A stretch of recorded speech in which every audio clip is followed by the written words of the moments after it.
another episode of Outcasts to Icons, and as always, if you are enjoying this series, please do leave a like on the video. Now, in our last episode, we got back to winning ways, so we've actually, this season, I'm thinking what we've done for live comps. We won one, we lost, no, we won one, we won one, we lost, so we're 3 out of 4 isn't bad so far for the season, and I'm pleased with that. It was nice, considering I don't think we actually won one at Zurich, so it was nice to get us a bit more of a, yeah, just we're back on a more steady footing. It's nice. And we had that little poor spell in the league, but then, you know, we got the win over Kieseljar, and then we obviously got the great win in the live com, and it kind of put us back on form again, and that was exactly at the right time, basically. Because in the next game, we found ourselves against Jetju, or Jetshu. Yeah, I think Jetshu. And it was a one-man show, basically. I mean, they were good, but if you actually look at it, it was more a case of we were still definitely the better side for me in this one.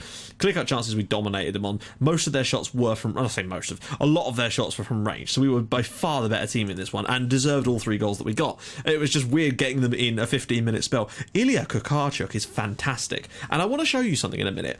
Some of the stats, which I've actually only started really looking at since I've been doing this save with this new tactic, looking at some of the overall stats for individual players across the league, things like shots on target average and stuff like that. It's quite an interesting thing to look at, and I know for a fact that Ilya Kukarchuk has the highest shot accuracy ratio of any player in this division by about 15%, and that's players that have played more than like 15 matches. I think it was 14 when I looked, but I assume by now it's 15. I think you have to have played in like 2/3 of the matches to be sort of eligible, but a hat-trick from him, and we were done after basically 20 minutes. I was a little bit disappointed, if I'm honest, that we didn't kick on, but we used the opportunity to rest a couple of players and just bring a few players in, basically, and not bring a few players in, but just give some people a chance to get a run out, basically. So another win, and that made it 3 wins on the bounce, and I really wanted to keep that momentum going. Now, October are a good side, but they're having a poor one this year, and we managed to basically take advantage of that. And I think this was almost one of our luckiest games this year. Like, Damian Letalek put them in front, and as he scored that horrible goal against us earlier in the season,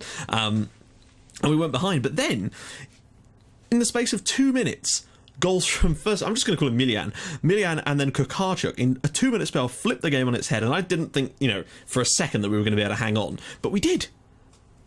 I mean, also, I've just noticed this here. They made 3 subs in the 90th minute. That's really weird. I didn't notice that when we were playing the match. That's really strange. Anyway, moving on. An amazing win, 4 in a row. I don't know if that's our big. I think we've won 6 in a row at one point this season, so that's not really the issue. It's not really how many games you win in a row, it's how many games you keep winning. Next up, we had Atadal at home, and annoyingly, Sultanov got injured in this one, which is a bit of a shame, but this was a really, I mean, as you can see from the stats of this one, it looks more even than it actually was, because, once again, mostly long-range shots, pass completion solid, possession great, clear cuts 4-0, half chances 3-all, you know, we were better than them in this match, and we deserved to get the win. Tungush Bayev put us in front, before Ruslan Kisil equalised in first half stoppage time, and it was a little bit disappointing because the injury to Sultanov actually happened in the build-up to that, which left a huge gap, and well, they were able to score from it, really, and it's a shame. But then, with 3 minutes to go, Ilya Kukarchuk stepped in there again. That right-hand side, for us, is utterly brilliant.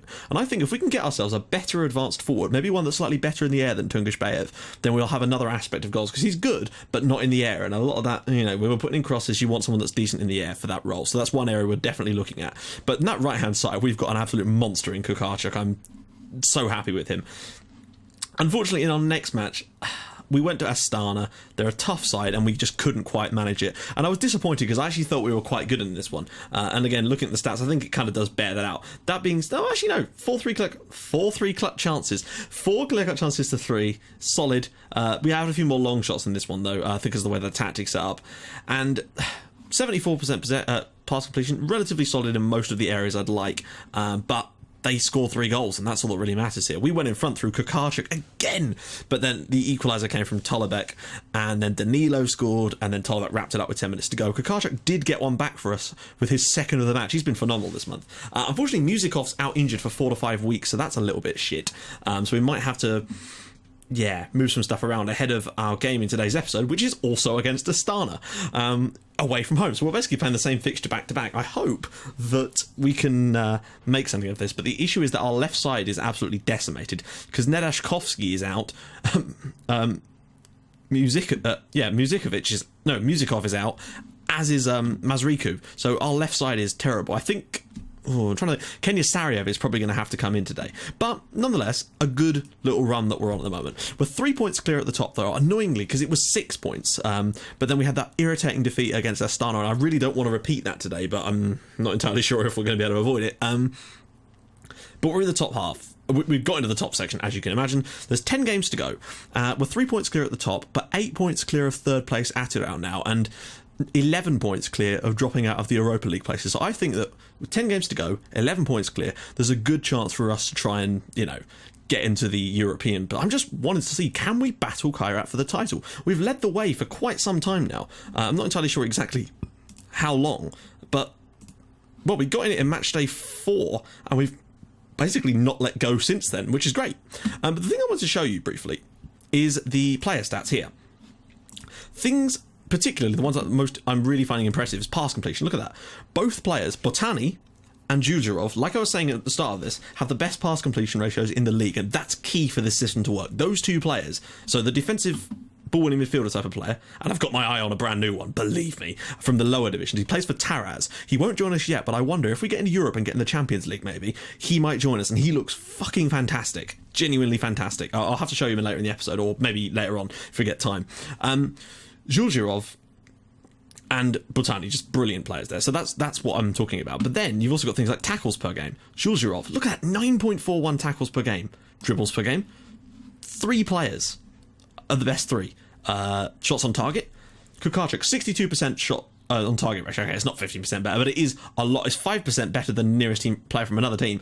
And we have the top 2 on that ratio as well. And that's always, this is the sort of thing that really does, I do find very, very interesting to see. Key passes, as you can see. I mean, look at that. The top 3 3 of the top 4 play for us, and it's just fantastic. These are the sort of stats that the fact that we're dominating them makes me very happy. Anyway, let's take a quick look at the squad before we get into the game. Top goal scorer is Kukarchuk, now pulling away with 14 goals. Fantastic. Botani and Tungish Bayev have 7, and Marjanovic is just in behind there with 6. Assists wise, Tungish Bayev has 9, so he's doing a good job at linking the play. I think he has a decent passing stat. Yeah, that's kind of what's doing it. I think, for me, if he was just slightly better in the air, he would be ideal for that role, but he's just not got the ability there, and I may have to look elsewhere in the summer. Average rating, well, music off actually, but, well, Kukarchuk's the one we're kind of basing that from. Aerial challenges, 50 for Kotov. Key passes, of course, 85 for Marjanovic. Key tackles, 15 for Kotov, and interceptions, of course, 286 for Kotov.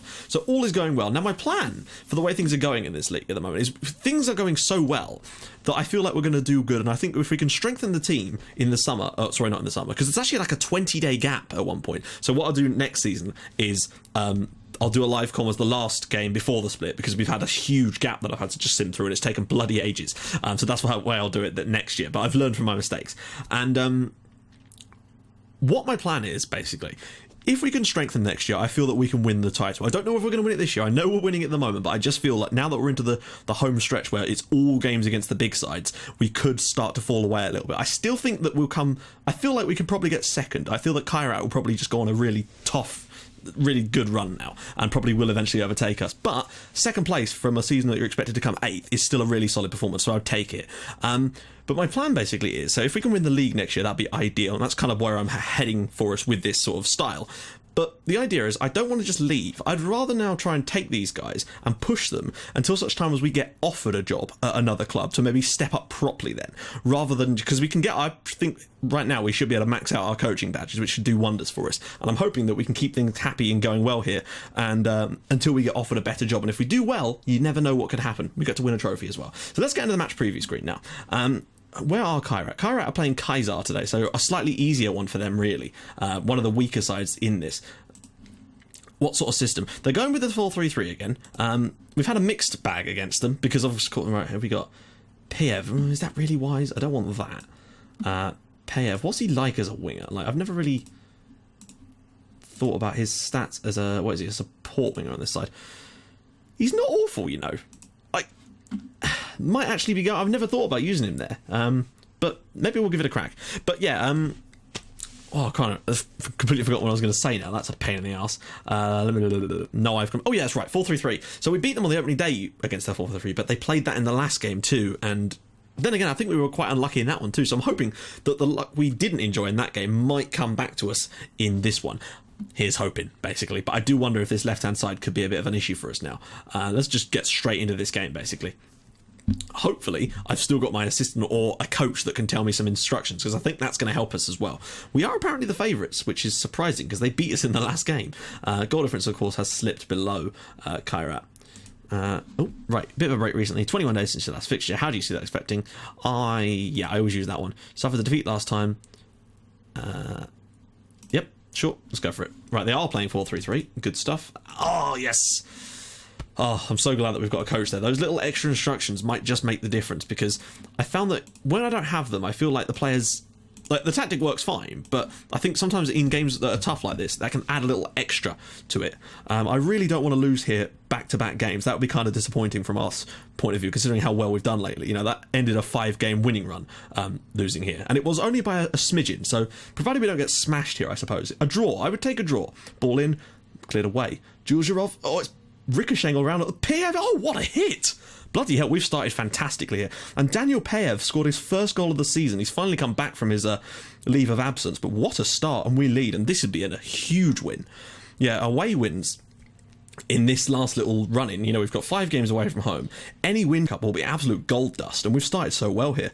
Well blocked. I did genuinely not think that he was going to score from that kind of range. Look at that for a hit. Keeper probably could have done better since he did get a hand to it. But oh well, we lead. We've been phenomenal to start this game off. And I hope that we can kind of continue much in this same vein. They've started coming back into it a little bit now, but we can relax in the sense that we're playing better, we've got more possession, pass completion is good.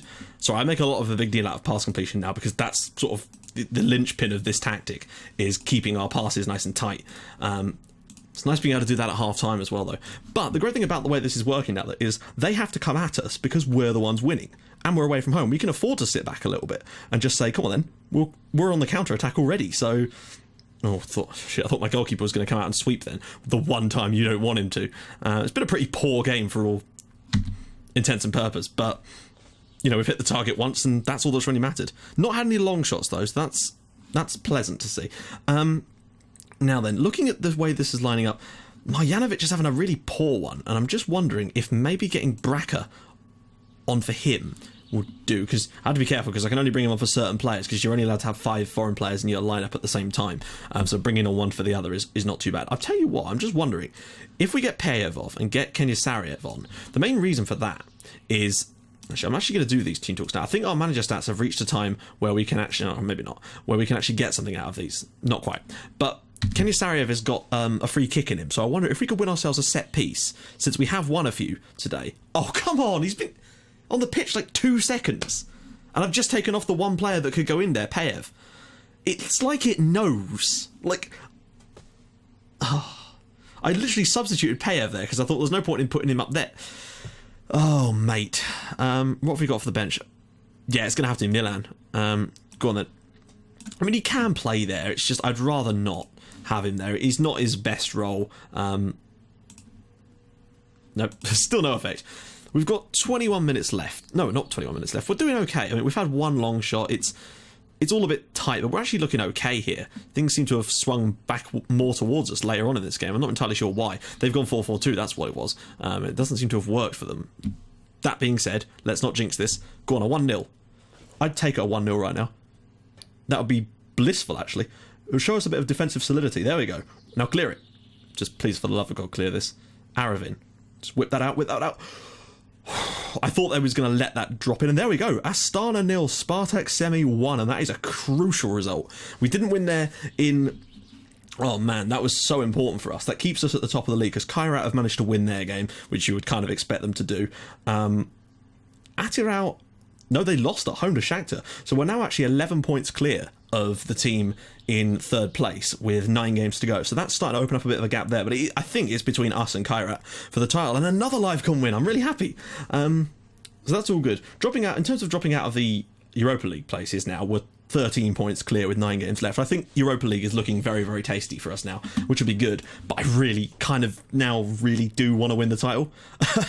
We've come so far and led for so long, I just really do want to try and get it over the line. It'd be quite an achievement to do it in the first season with them, to be honest, considering how bad first seasons tend to have gone for other clubs we've managed. So, you know, I think it'd be great to finally get some reputation back, to get the board massively on our side. Maybe they'd back us a little bit more next year. Maybe not with money per se, but like with scouting ranges and things like that. So all of that is looking absolutely delicious. So what we're going to do, I'm going to pick sort of the middle ground as the next game to do, basically.